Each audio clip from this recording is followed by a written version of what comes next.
from Brussels and Mumbai. It's ZN ZN Live. Live. That's right. We are very excited today. We have a very special guest, the leading EU influencer of the ranking this year, a very prolific uh, actor on Twitter, somebody who's been talking about a range of topics. We have Andrew Stroehlein. Fantastic to have you today on, I guess, a pretty special day since it's the day that Elon Musk closed his acquisition of Twitter. So since you are obviously somebody who's deeply invested in Twitter, not as an investor, but as a user, you tell me, and how's that going? How do you feel about the acquisition? Is it good or bad, or you don't have an opinion? Of course, you have an opinion since you've been tweeting that. Well, first of all, thanks for having me. It's great to be back.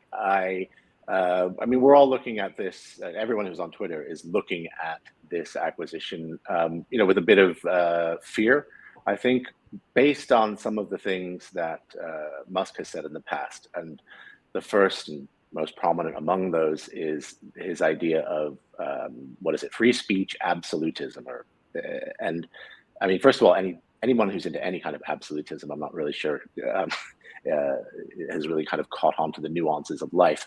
But when you talk about free speech absolutism on an important platform like Twitter, then you're really undermining the work that Twitter has done on content moderation in recent years, and it has got better over the years. And you're really not understanding something fundamental, which is that the right of free speech is not absolute. It has to be balanced with other rights. And so everyone's a little bit worried about that, but I think it goes a little bit deeper than that. And I think everyone gets a little bit maybe freaked out by Elon Musk because he's sometimes a little bit unpredictable and whatnot. It's about one person owning the whole platform. And if we're saying that this is a super important platform, and if we're saying that it really is like a key space for the global conversation and so on and so forth, if it's that important, should any one person be in charge of it? That's I think the deeper problem. Yeah, I think that's a good point. We got a comment from Justin saying he's already fired people. And basically, the restructuring has already begun. And of course, the big question is, how do you manage the platform? I think you're right to point out there's the ownership question. And, I guess we'll find out exactly how this ownership will work and how involved Elon Musk will actually be in running the platform. But I guess the practical question is, you mentioned some of this in your thread, which we'll share on our platform, about Twitter, which is, how do you get to run the content of a platform like this and other social platforms? You talked about democratic oversight, so we need democratic oversight. How does that work? Who represents democracy in a global environment with a global platform? Yeah, and I would even extend your question, across so many legal jurisdictions, right? So it is fraught with complications, and that's kind of another reason why the simplicity of saying, "Oh, it's just free speech absolutism," is kind of wrong-headed. It is complicated. There have been principles to managing content that have been developed by human rights organizations, civil liberties organizations, looking at a whole range of rights, not just the right to free speech. Because this affects all social media platforms can really affect so many different types of rights. That you're talking about, how people run their businesses, for example, right? I mean, removing content or removing accounts can affect economic rights or right to association. It's really a complex mix. So a lot of organizations developed a while back something called the Santa Clara Principles. So they're based on, it's a way of looking at content moderation. And they provide kind of a framework that tech companies could use. I think one of the real problems is just openness. Like, really, we as users don't know a whole lot about how these social media platforms operate. Like, how the algorithms promote some things and not others. Like, we're kind of in the dark on that a lot. So just understanding that the public could understand how that works would be a major step forward, right? So to transparency and accountability. Yes, I think. The major tech companies, by the way, in Europe are working on a code that is going to be published at the end of the year. That is going to offer quite a lot of, quite a lot of, quite a lot of transparency on at least the moderation practices. Right. Yeah, so that should help a little Yeah, bit. no, I look forward to that, and I think I think things in Europe are a little bit ahead of in the thinking a little bit. They have a bit more nuanced approach than maybe some do in the States, and they understand these things a little bit better over here. Yeah, and I think actually the Commission's already made a statement. Yeah, that I think so. you would have to comply. So that was going out there. Yeah, and I also think I read that Elon Musk was saying seemingly that he would be a little bit more nuanced than he first suggested. Because perhaps he doesn't want to lose everyone on the platform, and he. Well, no, exactly. You know, he really has. He has a balancing act here, right? I mean, on the one hand, he's kind of got a simplistic, let's say, philosophy or ideology, and he's sort of really behind that and pushing that, and that's part of his whole mantra or aura. On the other hand, he's a businessman, and if the platform starts losing people because content moderation has gone back a decade, and it's just an absolute free-for-all of harassment and abuse, and people just no longer feel that they want to be on the platform, then losing users is not good for the bottom line, and that's going to affect his business. So I think he can say things, but there are going to be other things that influence him, and honestly, it's a wait and see. We don't really know how it's going to play out. Yeah, and I think there's a real tension between some of the things he said, because it feels like he started as almost like an impulse purchase of $44 billion. Nice to do that. Impulse buy $44 billion. Yeah, and then I think he said, I want to do it for the good of humanity, because of free speech, because of all these things. And I think now that the numbers have kind of sunk in, and they matter even for him, because they also hurt the Tesla share price and his other businesses if he gets it completely wrong, he basically still needs this to be a business success and a platform that basically works. So I think it's going to be a very interesting exercise where we see obviously Elon Musk having to decide where he really wants to go with the platform. Obviously, one of his first decisions will be to bring back or not to bring back Donald Trump. He said that he would do it. So the question is, will that happen? And what will that mean for, who else does he allow on the platform? And does he then say he's going to stop banning everybody? So do you think he's going to bring back Donald Trump? Tomorrow he started firing CEOs and all yeah, the key I mean, obviously, I don't know. I don't know about that whatsoever. I mean, Donald Trump was banned, for pretty good reasons in terms of incitement, and that's whether should a ban be temporary, should a ban be permanent? I mean, that's actually some of the questions about moderation that should be clearer and more open. If you commit these sorts of infractions, what bans you for life, or what bans you for 6 months, or what bans you for 2 years? That's. But I also think just like public and media attention is super focused on the person of Elon Musk, sort of to the detriment of the bigger issues. I think this question of whether he'll bring Donald Trump back or not is also a little bit taking up some of the oxygen of the wider discussion that we should be having about the regulation of these platforms. Yeah, I think, it's going to open up another round of discussion about, the platforms and their role in society and how people approach them. Now, you're obviously somebody who spends a lot of time on Twitter. You create a lot of content, too much, clearly. So tell us a little bit, how do you, how much time does this represent for you? How do you do it? And we also wanted to talk a little bit about how you're using other platforms, including your newsletter, to get your message out there. So how do you organize your day? Is it like 12 hours on Twitter and then sleep, or how does it work?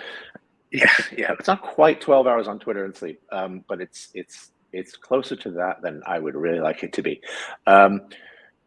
So the day start, I think, when you are on Twitter, that there are certain times that are good and certain times that are less good in terms of attracting the audience, where your followers are, and what time they're up, what time they're looking for news and information. My principal audience on Twitter, the people I'm really trying to interact with, are journalists, policymakers, people who are dealing with some of the weightier issues of human rights. I find that between 7 o'clock in the morning and 8 o'clock in the morning, that's when that group of people is deciding, what journalists are deciding what they're going to write about for the day. Policymakers are deciding, what they're thinking about, talking about, preparing for interviews for, and so on. So that 7 to 8 window is really critical. I don't have like this enormous team. I know there's some. I mean, I'd love to be able to have like a team of 60 people or whatever it is that other people have, like finding content around the internet and helping develop ideas. Like, no, it's just me. So when I do a thread of whatever 20 tweets or something like that, that's just me. It's not anybody else, unfortunately, or fortunately, I don't know. And I am noticing, and I have noticed, and I think other people have said this, actually at the EU influencer event last year. I think John Worth mentioned this last year, and we were talking about it at the most recent event. Again, the platform Twitter itself has become less useful in policy discussions. I think there's 10 years ago, I was having conversations with diplomats and even ministers sometimes and parliamentarians around the EU about about different subjects, about things that we were talking about, things that we were engaged in. And now most politicians and diplomats on Twitter are much more controlled. They have their team, a communications team, do their tweets for them. It's all very written out beforehand. There's much less spontaneity, so it's a lot less interesting.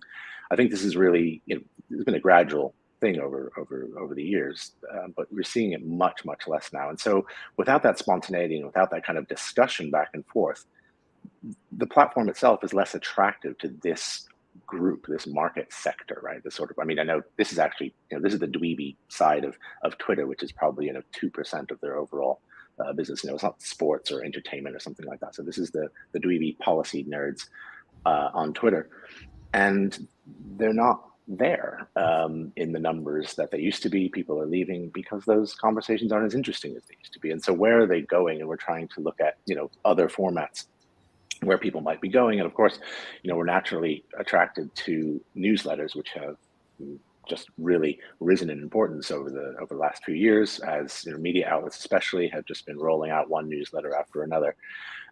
And so we're trying to push a newsletter that we have every day called The Daily Brief, which I am the principal author of. Every day I wake up in the morning, I have a blank piece of paper. I don't have a blank piece of paper, I have a blank page on a screen in front of me, and I fill it with 1,000 words or so over the course of 3 or 4 hours. And I have to choose, a few subjects that relate to human rights and push that out. And we're building up a subscriber base there.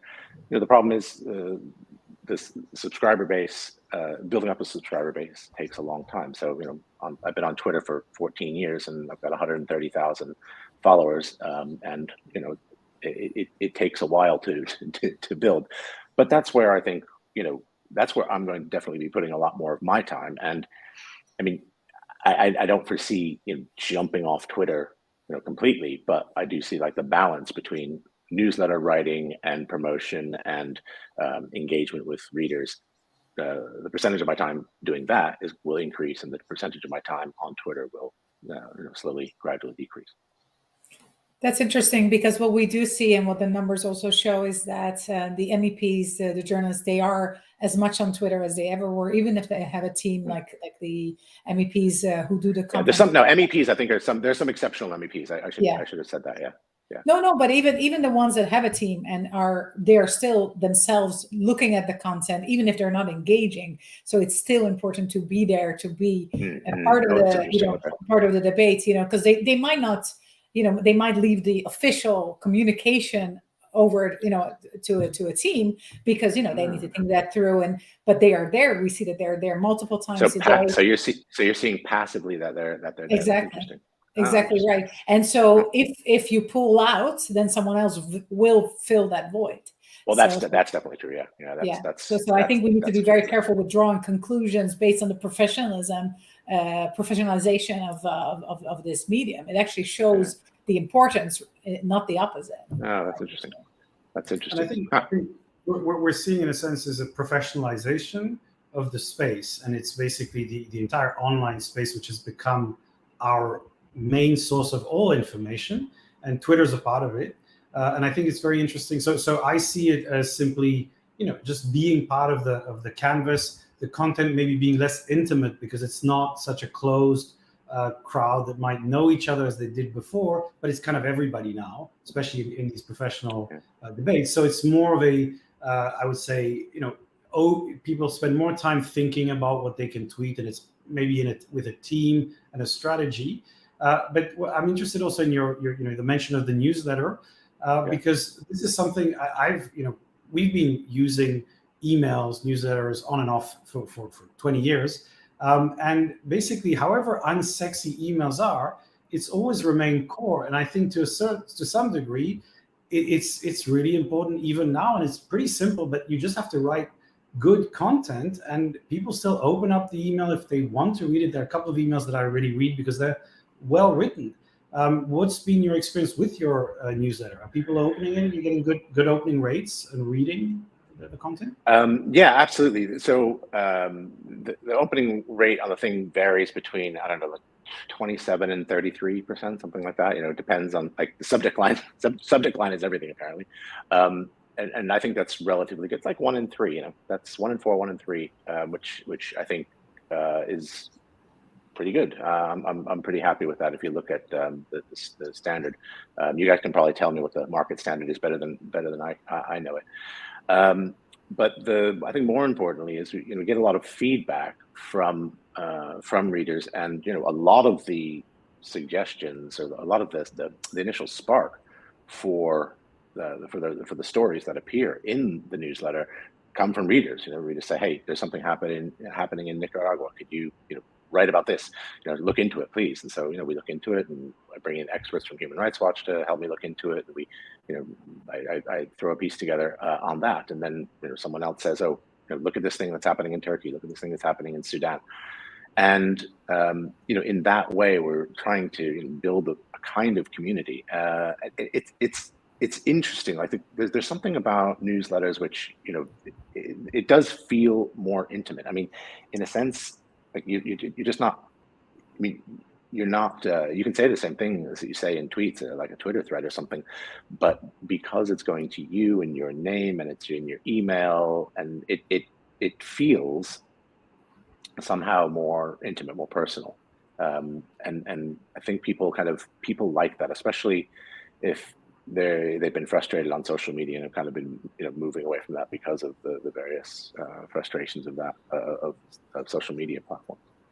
Yeah, and it's interesting because we sent an email about Ukraine, and Kirill, the person who came to the event, and his whole journey, and we got some responses, directly where people say thank you so much for doing that, but in a way that feels much more personal than just a general message to everyone.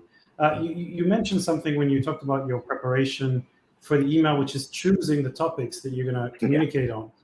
Now, this is obviously a very complex question, since it's about ethics, politics, priorities, and all those things. But maybe the question is, how do you pick those topics? And I guess again, it's probably a 3-hour discussion to answer that properly. But I do want to know one thing, which is how much of it comes from what you think people will be interested, which is almost like a kind of marketing campaign saying, well, I'm going to pick this topic because everybody's talking about that, and how much comes from you or Human Rights Watch, and Leo will come back on that. It's an excellent question, and I'll tell you straight out, it's much more art than science at the moment. I mean, we do look at the open rates of different subject lines to see what people are interested in, but we're a human rights organization that's international, covering 100 different countries, and if there's fresh information or fresh research from one country, I'm still going to go with that, even if it's not as popular as some other some other story that I know is going to be more popular. So I'm constrained in that way a little bit. But I mean, two things. I choose three stories in the newsletter. So there's three main stories. One is about, I don't know, 300 words, and the other one's like 200, 150 words, something like that. So I'm trying to, and then there's a whole bunch of other sections. But in those three main stories, I'm trying to kind of get a good mix, right? I want to have something that's going to be interesting for that top story, to draw readers in if I can. But then with the other two stories, I want to make sure that I'm getting a good geographic mix, a good subject mix. I don't want to. I want to have, if I have one LGBT focused story, then the other two stories probably won't be LGBT focused, because I want to bring something else in. I want to bring in, I don't know, children's rights, or I want to talk about war crimes somewhere. So I want to have a mix, and Human Rights Watch deals with a ton of different subject areas and in so many different countries around the world, and there's so many different human rights issues that's fairly easy to do. Like today I could have gone with whatever, new UK government, and I could have gone with I could have gone with the IOM, the migration, or UN migration agencies numbers on the EU, the deaths on the EU border. But could you put both those in? Well, they're both kind of Europe. They're both sort of here, and we have readers in the US and in Africa and Asia, and like they want to hear things about their part of the world. So I kind of have to make a geographic balance, a subject balance, and then also I've got to keep up with the news, like the Tusk thing. Well, I mean, I wrote about Musk. Sorry, confusing my Polish politicians and my billionaires. When I look at Musk just a couple of weeks ago, and I don't necessarily have anything new to say. This is what I wanted to say about the acquisition, and I've said it. And so, I mean, if I go back to it, again, I'm just going to bore people, and I don't want to do that. So I have to bring something fresh, bring in something new. But also as a human rights organization, there's some real perennials that just keep coming up again and again. I mean, the war in Ethiopia, for example, the war in Ukraine, the China, and China's crimes against humanity in Xinjiang province. It's like some of these things keep coming up. Myanmar, and they're just sort of standards. Afghanistan, and they're coming up again and again and again, because they are some of the biggest human rights related situations that we have. Yeah, newsletters are also nice. They feel very comfortable. We can say exactly what we want to say. Nobody's going to come back to us, and if they do, that's privately, right? Right. So it's true. No, it's true. It's very true. Yeah. It's very safe. And don't you feel that that Twitter also, in a way, everything is public, you get an instant response, you share with the world, not just the people that have subscribed.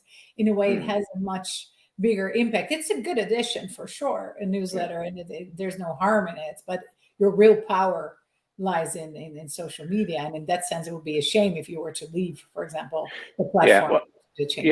Yeah, I mean, when I said it, and I mentioned in the tweet that I would leave if the situation with harassment and intimidation went back to where it was 10 years ago, and I think other people would as well. I think Twitter's made some slow, steady progress on content moderation that has made the experience of using Twitter better over time. They haven't done as much as they should by any means. It's not completely clear sometimes what they have been doing. It's because it's not necessarily open, but just anecdotally, the experience has become better.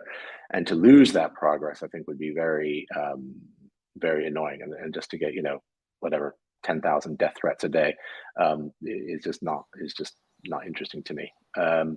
So is that something that has happened to you? Is that what you're saying? Not 10,000, but yeah, I mean, it was dozens at one point. Yeah. Right. Because I saw also your response to saying to people, if you respond to me and say things that are not factual, I will block you. Is that a response also to similar?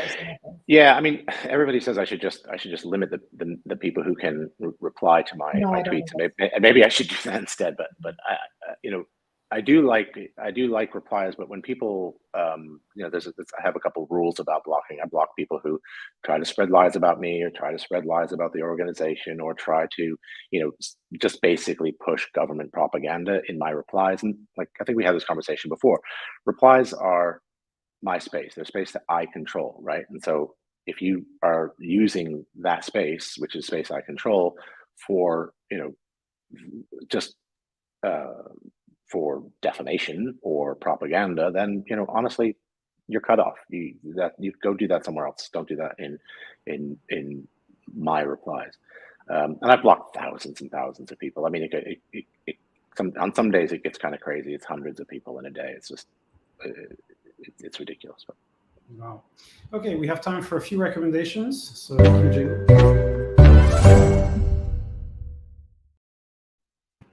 So, Liara, we're going to start with your recommendations. My recommendations. Okay, so as you all know, because I've been talking about nothing else for a couple of weeks, because there's a big revolution going on, the first female revolution in the world. So we all have to support it, especially women, but men too. So I encourage you to share, because that's how we can help the women and men in Iran. I wanted to talk about the most visible person in the West who is has been leading this fight, who is Masih Alinejad, who has a Twitter channel of 8.4 million followers, where she shares and has been sharing for years, for decades, I think, these stories of women protesting against the mullahs, against the illegal dictators, which dictators are usually illegal. But she also wrote a book in 2018, which I've started to read. It's called The Wind in My Hair, My Fight for Freedom in Modern Iran. And what I didn't know was that she also has her very personal story, very much tied to the situation in Iran. She was married. She because she got pregnant, which of course is a big sin in Iran, to get pregnant without being married. So she quickly got married, and she had to get divorced, which is an even bigger sin. And then she was separated from her child. So there's a whole personal story very much related to the nightmare that is living under a dictatorship that suppresses women and men alike for wearing tight trousers, for example, or, as we all know, for having a piece of hair stick out of your headscarf, your hijab. So she describes this in so much, so it makes it so clear what it's like to live in a situation like that. And also her whole personality is just amazing. She has so many videos. I will also share that below. There's a video that she was awarded a prize today. I think today she published a video today together with the president of Ukraine. And she did this, but she also said, why is everyone supporting him against Putin, but not us? And why are you still not banning the ambassadors? Why are you still not, why are you still condoning the regime and not taking a stand? She says there was a prize where everyone was saying no to something. He said, I'm not saying no to the regime. The entire people of Iran are saying no to the regime. I'm saying no to the Western countries, to Europe, to the US, who are still not taking a stand, enough of a stand against this illegal regime. So read up on her, watch her videos. They're all being posted below, and read the book if you have time. It's a powerful document. Thank you. Andrew, what about you? Well, that's a hard one to follow. I'm going to go in a completely different direction. Well, first of all, obviously, I'm going to plug my newsletter. Please do subscribe to that. It's and do take part in recommending to me stories that you think I should cover. I was going to just make a quick recommendation for a podcast, if I may. Is that all right? So there's a podcast that is completely not work related, and most of my podcasts that I like to listen to are completely not work related. I don't do politics. I don't do human rights. I don't do anything except clear my brain when I listen to podcasts. And a good brain clearing one is called Stuff You Should Know, and it is really essentially just two guys yakking about various subjects. They do a bit of research and they look into a particular subject, but they're all over the place in terms of subject matter. And the best thing about them is they don't take themselves too seriously. Super popular podcast, I might add, in terms of the number of downloads that they've had, and going through their back, a good thing to do is download a couple of those for a long plane flight and zone out a little bit. I find that kind of lighter material is really welcome at the end of a long day, talking about war crimes and the other human rights violations that we deal with. Great. So I'll definitely check that out. I think we've put the title, and I'm sure Leah will have some interesting suggestions for what you should put in your newsletter, or at least what she thinks you should. And I'm going to end with a kind of mix between the two. This is Ikigai. I think a lot of people heard about it. So basically, looking at the Japanese concept, it's a nice book, actually, feels great, where things intersect between what you love, what you're good at, your vocation, and what you get paid for. So if we can all do that, I think it makes us happier. Nice little read, and obviously lots of videos on the internet. So that's all we have time for. Have a fantastic weekend. Have a great flight if you're going somewhere, and enjoy yourself. And we will be in touch online. See you next week. Thank you, Andrew. Thank you. Bye.